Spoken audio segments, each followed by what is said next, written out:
It's a religious organisation whose members feel threatened. You go to jail first and I'll ask questions later, okay? You're a stupid, naive idiot. My mum was the closest person to me in this world. It's a psychological cult. It's a psychological commune seamlessly integrated within society. And they want the world to know just how this church exerts its control. The Brethren tried to buy my silence for $1 million. It was very much, the word comes from the top, and if you don't obey that, you're on a path to hell. Supporting Liberals. You're supporting them, yeah. But They also want to expose the political interference. It felt like an assault on democracy. The Plymouth Brethren Christian Church has 55,000 members worldwide. They're running away and speaking out. The Brethren sent private investigators after me when I blew the whistle. I've been on the run for 4 years. In this episode of Four Corners, shedding light in dark places, we go on an international investigation into the obscure but wealthy religious group known as the Plymouth Brethren Christian Church, formerly the Exclusive Brethren. We explore the financial control, the politics, and speak to former members with shattered lives who compare the Brethren to a cult.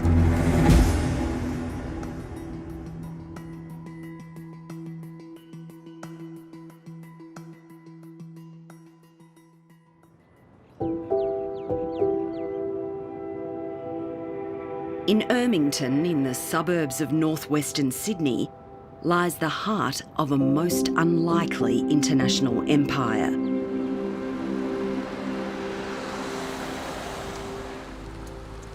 The Plymouth Brethren Christian Church is a small and secretive religious group established following a breakaway from the Anglican Church in the 19th century. It rarely admits new members.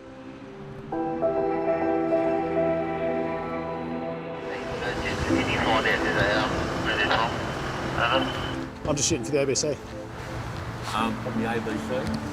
You copy.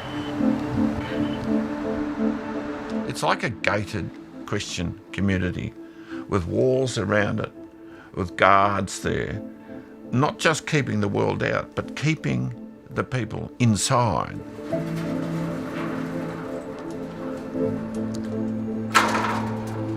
So they see the world as fundamentally corrupt. They don't recognise the right of the world and the laws of the world to impinge on the life of the group itself. So in that sense, they become a law unto themselves.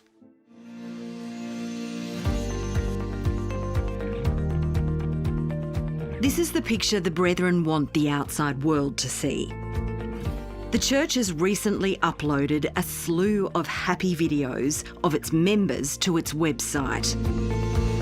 Hello, my name's Evie. Welcome to the Markham family. We're Bruce and Janet Goodsall, and we've been married for 43 years. I'm just a mother of 3 children that want the best for my children. But former members who have escaped the Brethren say this is all just PR spin about a religious group they say is sinister and controlling. It's not a commune tucked away in a forest with a fence around it that you literally tangibly escape. But you still think that it's a cult? It's a psychological cult. It's a psychological commune seamlessly integrated within society. It's a cult whereby the elders, the leaders, Bruce Hales and his close circle control every facet of every person's life. The leader of the Plymouth Brethren Christian Church is Australian Bruce Hales. He's known as the elect vessel, or the man of God. He's led the church since taking over from his father in 2002. His reach extends across the world, to places like Canada, where former Brethren member Cheryl Hope supports people who have left the church and those still trapped inside it. Bruce Hales has such a tight grip on absolutely every locality, no matter if you're thousands of miles away or you're in the same neighborhood as him. There's no difference. It's programmed in you. It's Mr. Hales, Mr. Hales, Mr. Hales, Mr. Hales, Mr. Hales. He has the voice of Jesus, and he says that. Any form of questioning was essentially, looked down upon.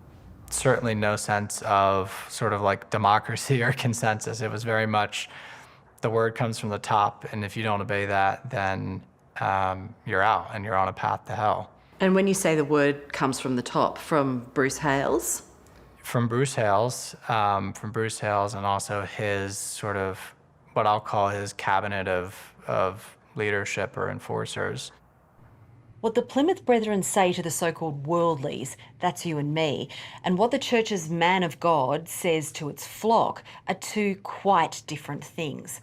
All of Bruce Hales's pronouncements are printed and bound into these books, and the Brethren faithful are expected to buy them. Four Corners has obtained this set from 2023.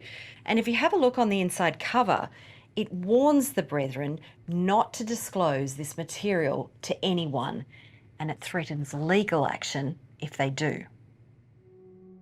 Some of the other pronouncements in the bound books include climate change is bunkum, never trust anybody with a beard, going to places of entertainment like cinemas or car racing tracks is going into the jaws of hell. Hell is there, Satan is there.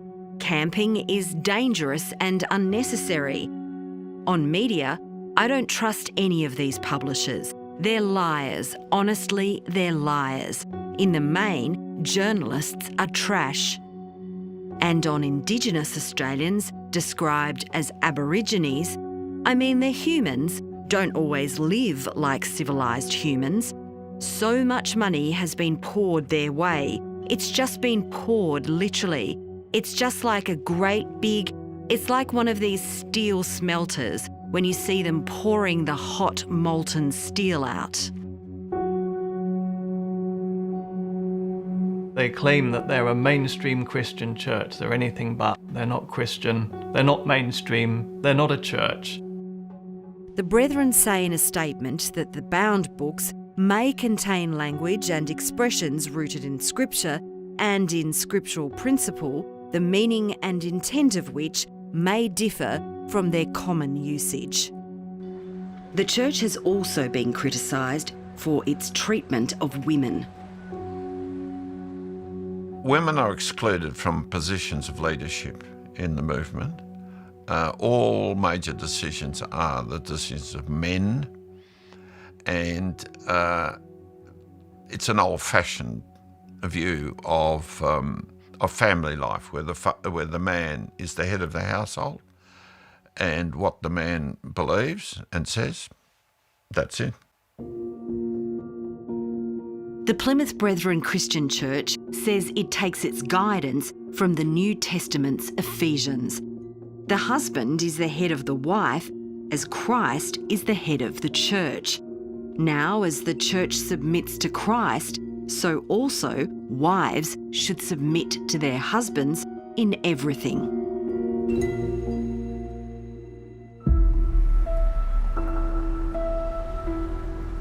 Attitudes in the Brethren are reinforced by lack of information. In recent years, the church has relaxed its technology bans and now allows mobile phones and laptops. But former members say they remain tightly controlled. They're all supplied by Universal Business Team, which is the financial wing of the church, and all equipped with parental control type software. But it doesn't just limit their access, it also enables the church to monitor what the members are using their phones and computers for. And how would you characterise that? Well, it's grossly invasive surveillance. It's dystopian. You cannot marry or love whoever you like in the Brethren. You cannot have the radio. You cannot watch movies. You cannot have any form of entertainment that will take you away from serving God, or Bruce Hales from Irvington. We weren't allowed to have pets. We weren't allowed to have pools. We weren't allowed to wear jeans. God, it's easy to think of the things we could do. The Plymouth Brethren Christian Church is a religion, but it's supported by a labyrinthine corporate structure of more than 3,000 companies in countries across the world. At its centre is an entity called the Universal Business Team, or UBT, which is involved in almost every aspect of Brethren life. The church says on its website that internationally, Brethren businesses turn over $22 billion a year, but it's speculated to be far higher. Everything within the Brethren is operated as if it is a business. Money is absolutely key. It's fundamental to the Plymouth Brethren. To make the Brethren as successful as they are, they need a level of control. And that control is evident everywhere. So that the three F's are fear, family and finance. Bruce Hales's 4 sons, Gareth, Dean, Greg and Charles, are directors in the vast network of Brethren companies and own an enormous property portfolio. The business's wealth soared during the COVID-19 pandemic, when lucrative sanitation contracts were awarded to Brethren companies by the UK and Australian governments. Damien Hastie began researching the Brethren when he noticed COVID tenders kept going to church-owned companies. They took at least $5 billion in sales, $5 billion in sales globally to do with PPE and the supply of rapid antigen tests. My research says that at least 85% of that business went into businesses that were linked to either fully or partly by the Hales family. Bruce Hales was an accountant, and he's taken charge of the movement, and he's not a theologian or a great thinker, but he's a great organiser, and he knows what to do with money. And he has really turned the Exclusive Brethren into this massive money-making machine. It is quite extraordinary. They refer to him as the CEO a lot of times.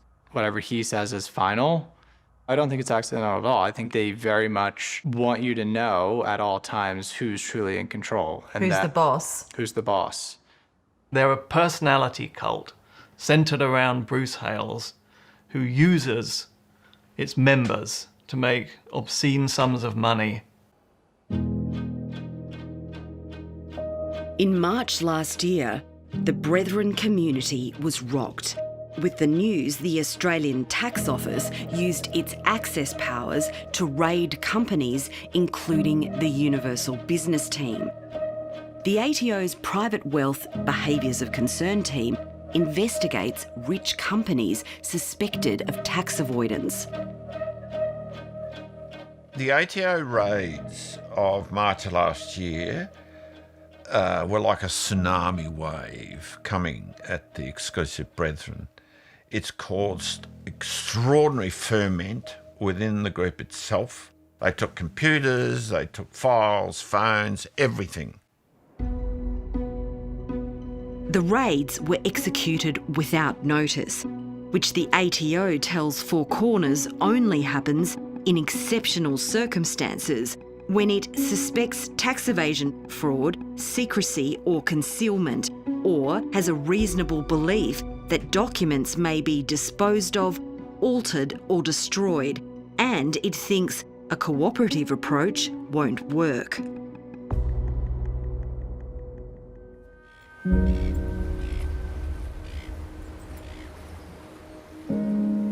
Lavinia Richardson grew up in the Plymouth Brethren Christian Church and left 2 years ago. She had been working for a Brethren-owned accounting firm, and she says most of the companies it advised were under the Plymouth Brethren umbrella. When the tax department raided the Brethren, were you surprised? No. I wasn't surprised that they were getting raided. Why is that? because I think that there is so much that they should be looking into and so much worthy of investigation. From what you saw working inside a Brethren company that was advising about tax, how much does the Brethren have to fear from this Australian Tax Office raid, in your opinion? In my opinion, they have no idea what's coming for them.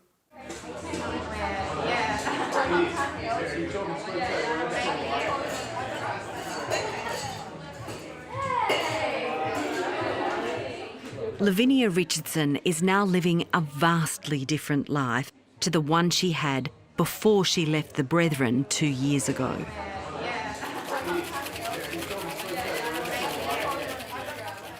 I was only probably months off getting roped into a marriage.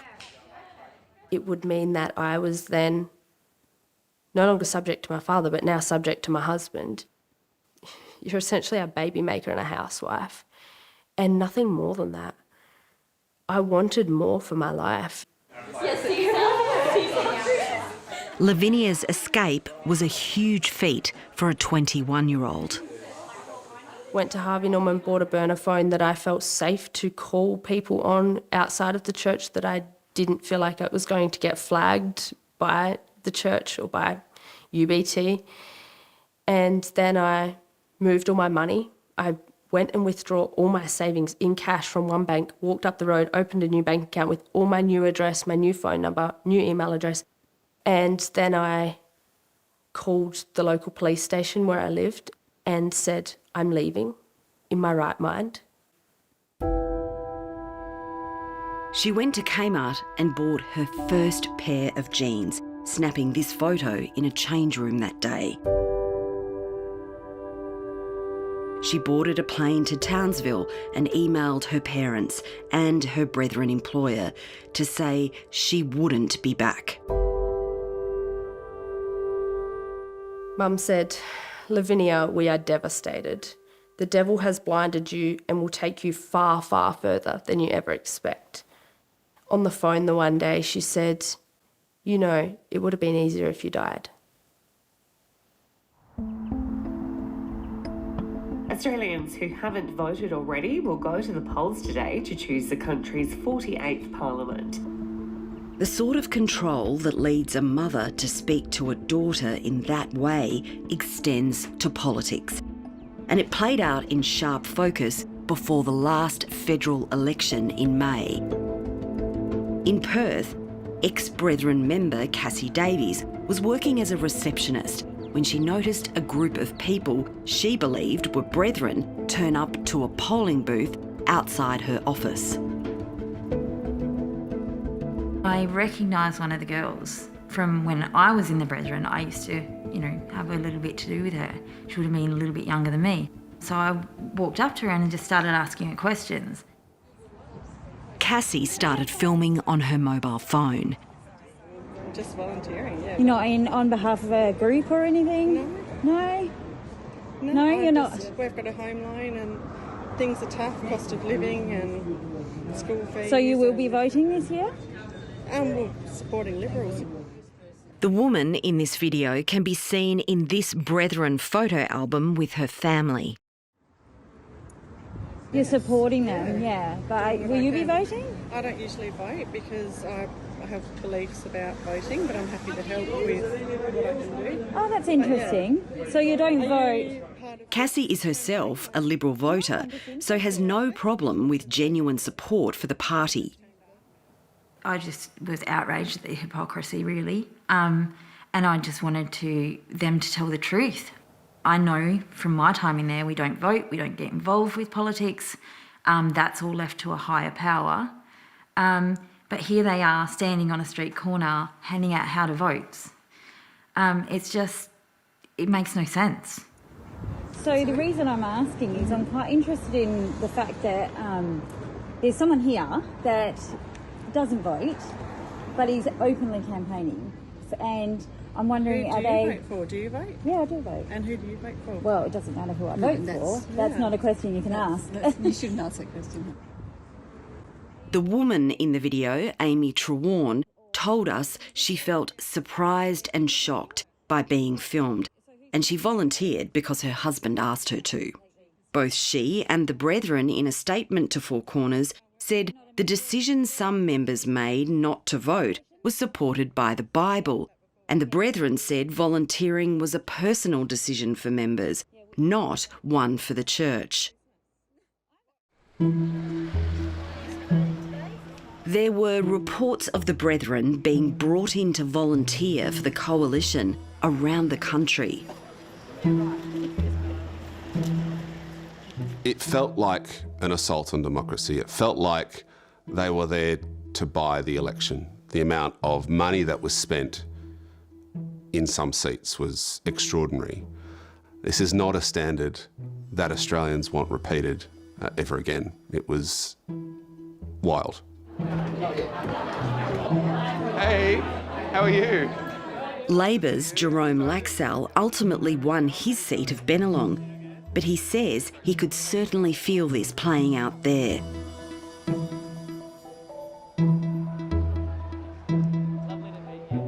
It was like nothing I'd ever experienced before. The sheer number of people that turned up in a coordinated manner. Bruce Hales's own son Gareth, who lives in Bennelong, could be seen volunteering for the Liberals. Mr Laxall says Brethren were even scrutineering votes on behalf of the Liberal Party once the count came in. Church insiders have granted Four Corners access to the instructions Brethren members sent to volunteers on how to respond to questions. What church are you from? I don't think it's appropriate for you to ask my religion. I'm volunteering. Has your church asked you to volunteer? No, I just love our country and want to help get Australia back on track. My religion has nothing to do with me volunteering. You have all sorts of strange occurrences with, a cult, the Exclusive Brethren, that they need to explain going forward. Where are all these people coming from? Why are they campaigning on booze? They don't vote, by the way, but they all of a sudden have found this enthusiasm in their hundreds to travel around the country to hand out how to vote. What's the quid pro quo there? What is going on there? I was so thankful to hear it being called out for what it is on such a big scale by someone with that standing. The Prime Minister calling it a cult is recognising it for what it is. I have always said I will stop calling it a cult when it stops ticking the boxes of a cult. I grew up in it. It is a cult. I cried tears of joy. Absolutely. Having that in black and white for everybody to see. And my phone flooded after that from the insiders saying, finally, somebody has, he called it just like it was. The church says it's not a cult, and it's written to Anthony Albanese about his comments and hasn't heard back. Jerome Laxall is now chairing a parliamentary inquiry into the 2025 election. Complaints about the Brethren are expected to feature prominently. Well, we don't want people to buy elections. And you just need to look to overseas democracies where money and influence distort democracy and distort outcomes. Our democracy belongs to Australian citizens, not those with the deepest pockets or the most resources. Lavinia Richardson was also concerned about the influence Brethren, through their companies, sought to exercise on politicians. I saw large amounts of money getting donated to political parties that they don't vote for. They won't vote because they say they have a religious exemption. But these companies will donate large amounts of money, splitting it between people so it's just under the reportable threshold, and these massive amounts to political parties. I think that these parties need to take a long, hard look at who is supporting them and who is funding them.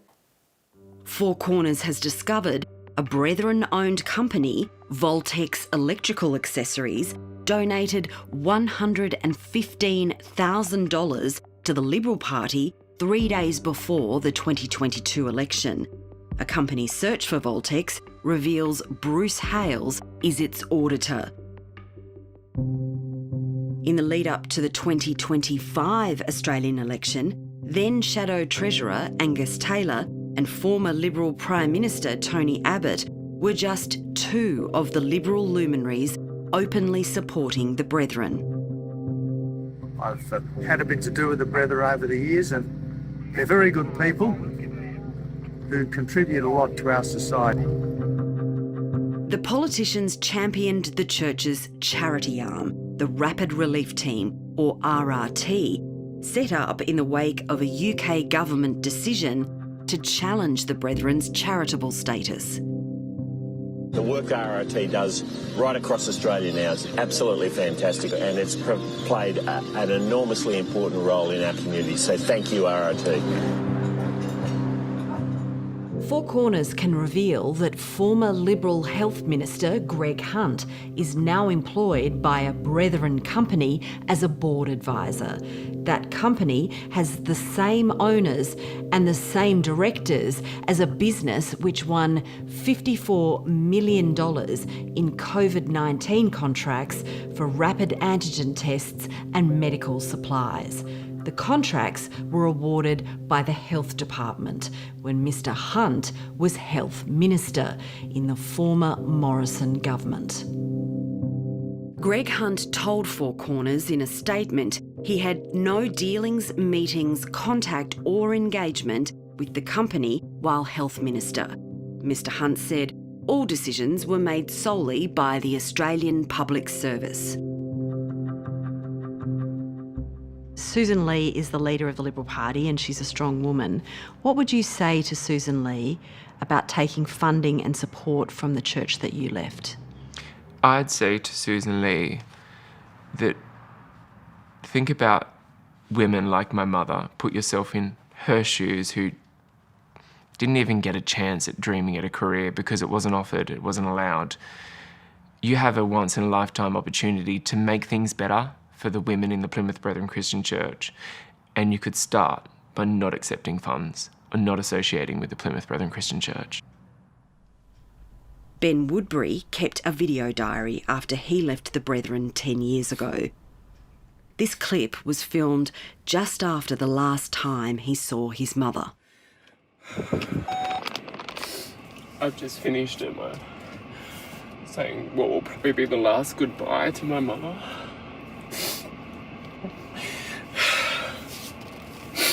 I tried pleading with her, making her see my reason.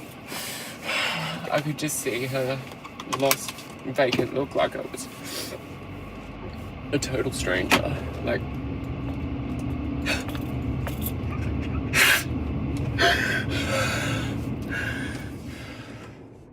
she'll always be brainwashed in that cult to the day she dies. And I think that video really sums up everything that I never ever wanted to face. I think I am quite literally dead to my family. Ben grew up in the Plymouth Brethren Christian Church, deeply unhappy. As a kid, being indoctrinated and told that all your life, to me, suicide seemed like a positive alternative.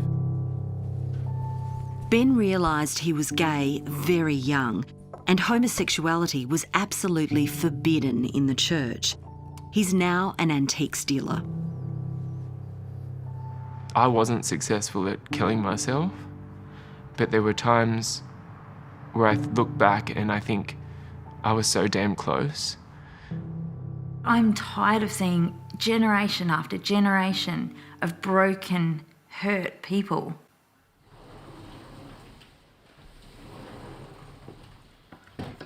Broken, hurt people like Mick Dover.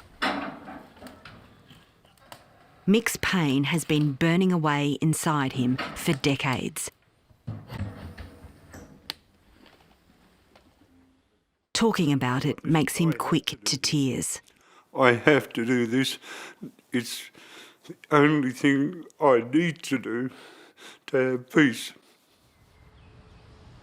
Mick reported horrific rapes by 3 church members over a decade, starting from when he was just 5 years old, growing up in Melbourne. 3 years ago, he finally decided to take action against the Brethren. Abuse in ways you can't imagine. If you want explicit, I can give explicit, I can describe it. But gee, I don't think you're all ready for that. I've had things done to me that my body suffers today for. I'm so sorry, Mick. I'm so sorry.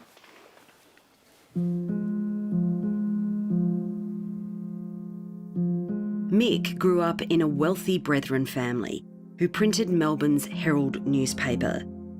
The 2 men and 1 woman Mick says raped him moved in the same privileged circles. His legal documents catalogue a list of people in the church, some of whom remain prominent in the Brethren, that he alleges he told about the abuse over many years. There are 75 people on that list. So many people. I never shut up. Did any of those people in any way do anything with that information? No, they told me that I had to stop my filthy thoughts. When Mick decided to sue, the Brethren offered a financial settlement of $450,000, then $750,000, and finally $1 million. But there was a catch. The Brethren insisted on a non-disclosure agreement, which also forbade him from disparaging the church. Abuse lawyers tell Four Corners this rarely happens since the Child Abuse Royal Commission ended in 2017. By talking to us, Mick is risking his financial settlement. There's another element to it. It says that the parties will not disclose to any third party, including but not limited to any media organisation. So they're trying there to basically stop you from doing what you're doing now. And that's why I haven't accepted. What do you think it says about the Brethren that they were willing to pay you $1 million only on the condition that you be silent about your abuse? It says they're disgusting. They've got no morals. You know, Mick, $1 million is a lot of money. Not worth it. To me, I'd rather tell you. I'm here today because I don't give a damn about $1 million. They've already taken more than enough, if it's a monetary value. But they've taken something I can't take back. Can't relive my life. I need it off my shoulders to make sure that no one else suffers like I did. And I don't want to see the denial, because that isn't Christian.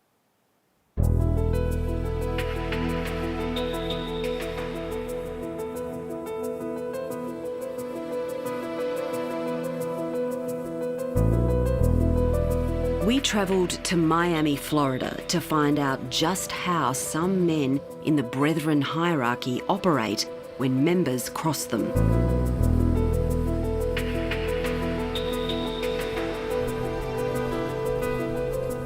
Trent Boski is now a successful marketing executive and living a life he can't have dreamed of before he left the Brethren 9 years ago. But he's still haunted by how he was treated by 2 top Brethren leaders. Get yourself right, you stupid idiot. Get yourself right. Mick. You want to go to hell? You want to go to hell? Do you know what hell is? Trent was a bright teenager who secretly obtained his own phone, which wasn't controlled by the Brethren. I found it very suffocating. I think especially given the kind of personality that I have, I naturally like to question things. As his doubts grew, in a moment of teenage bravado, he led his cousin to believe that he had access to the Brethren's Universal Business Team computer system, and Trent's cousin informed the church. But what he didn't know was that I don't know how to hack. I hadn't hacked anything. 2 priests turned up to Trent's parents' house. The priests got 2 senior churchmen, Mick Strange and Rod Diplock, on the phone for an extraordinary interrogation. Trent was scared enough to record it. Just so we're all on the same page, I wanted to disclose to everybody that I will be recording this conversation just for my own safety. They got ugly really fast. Pretty much out of the gate, Mick Strange was essentially yelling at me. You want to try and play fast and loose with us? Have at it.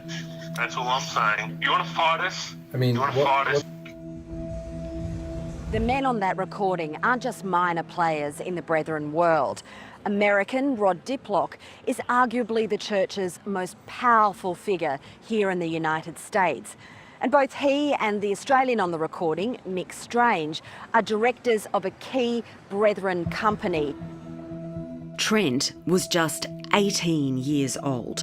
He immediately and repeatedly said he had not hacked into the church company, but the men ignored him and told him they were owners of Universal Business Team, or UBT, which is the company that controls the church's entire empire. Mick Strange has been a director of UBT Global, and in the phone call he repeatedly refers to what he calls the brand. And we will protect it to its fullest extent. We have a board mandate, okay? Mr Strange now tells Four Corners Brethren leader Bruce Hales had no knowledge of this conversation or anything to do with this. But on the recording, the 2 men repeatedly refer to Mr Hales. We're here to protect the Lord's interest and Mr. Hales' interest. Trent keeps protesting, saying he didn't do anything wrong. I'm not here to lie to you. I know the resources you have. I'm not stupid. But it doesn't work. You go to jail first, so I'll ask questions later, okay? Internally, I was terrified. All of the intimidation and, again, the threats of throwing me in jail. They didn't want to listen to reason. They didn't want to hear me explain my side of the story and what had actually happened. Get yourself right, and you better get yourself right fast. It's been 9 years, but Trent's wife Flanders still hates listening to her husband being treated like this. You think you want to go to hell? You want to go to hell? Do you know what hell is? Don't muck around. Don't be smart to me. Don't be smart to the rest of us on the phone. Listen to me, you're a stupid, naive idiot, okay? Okay, well... You're a stupid, dumb, naive idiot. Well... You think you're smarter than us? You think you're smarter than Mr. Hale? You think you're smarter than the system we've set on? You're not, okay? I'm not. I never said that. You're dumb. I'm dumb. You're dumb. You're dumb, okay? And if you don't wake up to yourself, you'll end up with people in a lake of fire. It's disgusting. Like, absolutely disgusting. You're 18 years old. This man, I don't know how, 40-year-old, you don't scream at someone like that. Mick Strange told Four Corners that hacking was a very serious issue, and his message and tone reflected that. But if he had his time again, he wouldn't make references to religion or people in the church, and he would just send this to the cops.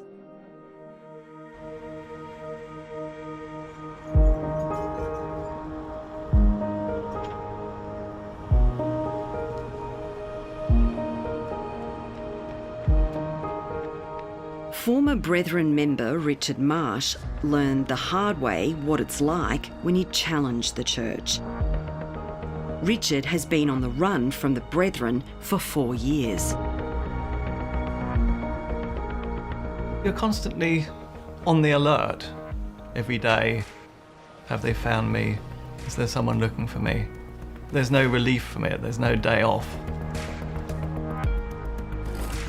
While working for a Brethren business with links to the Hales family, Richard became extremely concerned about a sanitation device the company distributed called Deprox. Deeprox was designed to kill hospital superbugs and was sold to Sydney's Westmead Hospital and other healthcare facilities across Australia and the UK. This is the latest weapon in infection control. This automated machine emits vapours of hydrogen peroxide into the air, blasting bacteria and decontaminating a room in a matter of hours. Britain's National Workplace Safety Regulator would ultimately order the company to warn customers of the risks of using Deeprox, following reports of nosebleeds, burning eyes and chest infections in hospital staff. I blew the whistle. I blew the whistle on something that was proceeding in Brethren, and I took it to the authorities, and the Brethren wouldn't accept that. Australia's Therapeutic Goods Administration issued new guidelines for use of Deeprox, and some hospitals stopped using the machine entirely. What happened when you did blow the whistle? 2 priests, Brethren priests, were on my doorstep, very, very angry.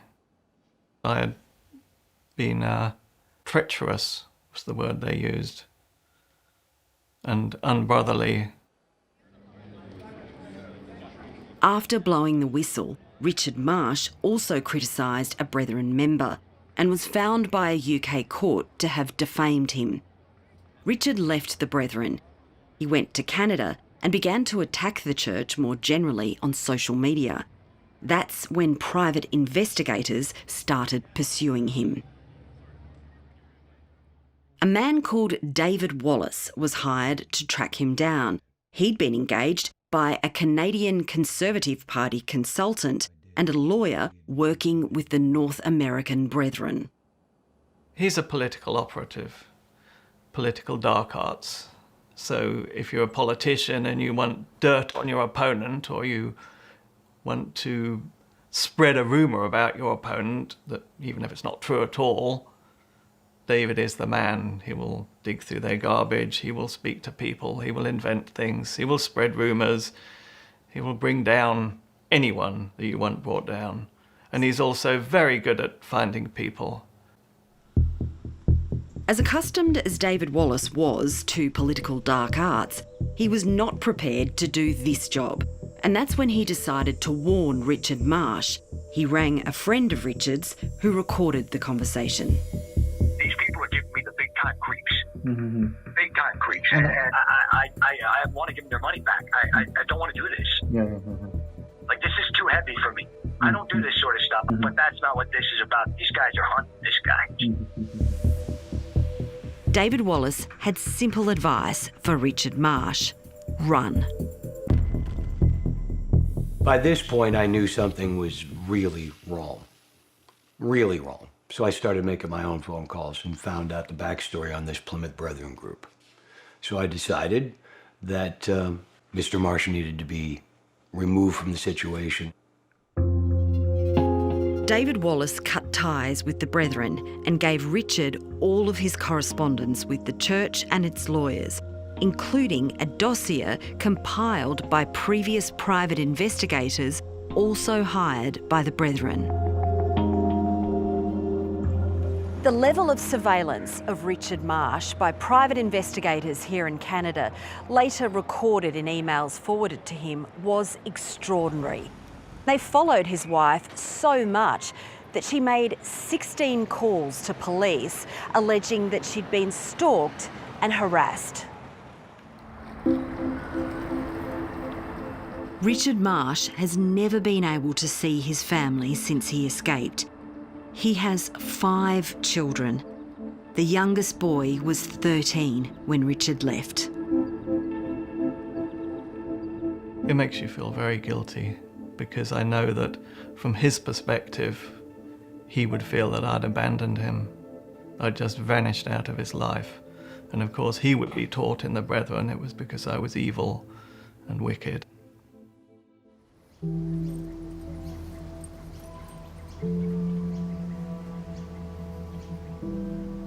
Every one of these people has had to make enormous sacrifices. knowing that for their families, leaving the Plymouth Brethren Christian Church is considered worse than death. As I drove away, my little sister ran out, and I just remember seeing her in my rearview mirror and knowing that I would never see her ever again. How did that feel? It's the hardest thing I've ever done. My last image is my sister's just like collapsing on the ground, screaming. Like they're witnessing my dead body and the life slowly draining from it. Because that's quite literally what you were taught or brainwashed. And then hopping in that car and seeing my sister chase my car down the street.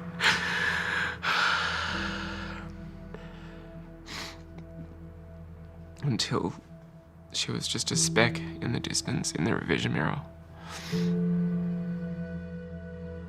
All the ex-brethren we spoke to want Australian policymakers to bring to account this global empire run in the shadows of suburban Sydney.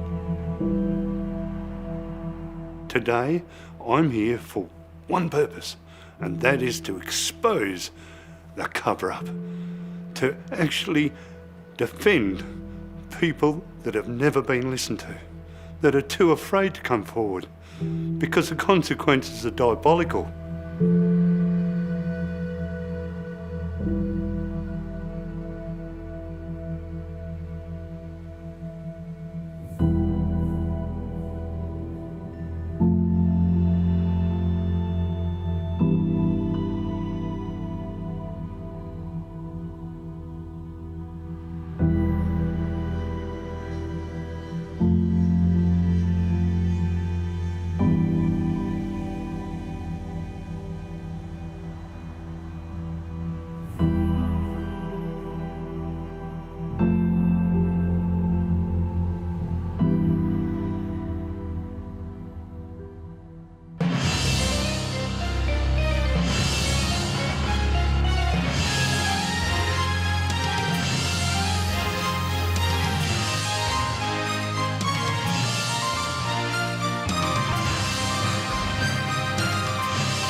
If this program has raised concerns for you, you can contact one of these services.